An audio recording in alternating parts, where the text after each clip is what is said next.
Assalamu alaikum wa rahmatullahi wa barakatuh. Listen, right, I want y'all to understand what's motivating this post.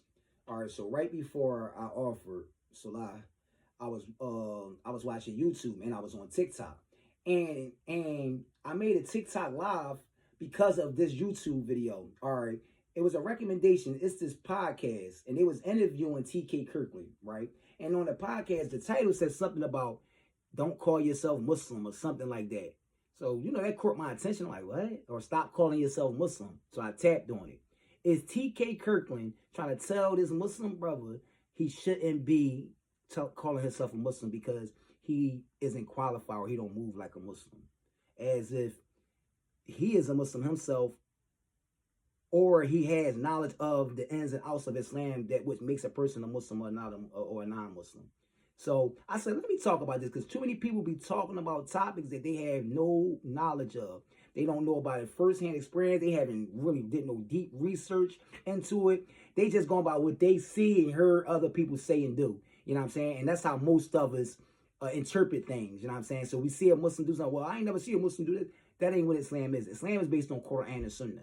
You know what I'm saying? But forget all that. I'm not trying to prove anything to him. I just want to break down this because that brother should have been able to defend himself better than this. Because the meaning of being a Muslim is simple. But first, to know what the meaning of being a Muslim, you have to know what do it means. What is the meaning of Islam? Because a Muslim is what? One who's upon Islam.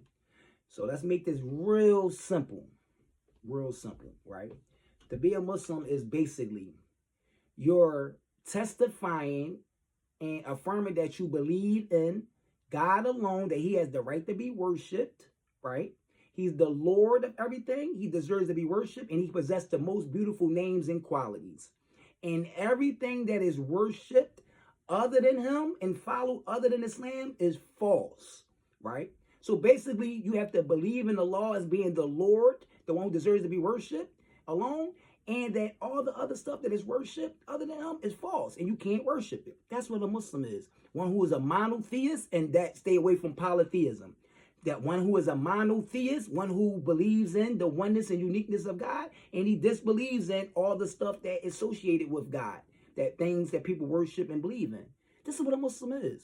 So, meaning, as long as a Muslim believes in the law, worships the law alone and stay away from shirk, he is a Muslim at the bare minimum, even if he commit every sin under the sun, as long as it's not on the level of polytheism, shirk, major shirk, which takes you out of Islam. So you could be a robber as a Muslim, you could be a fornicator, you could be a thief, you could be an adulterer, you could be a killer, you could be I'm just naming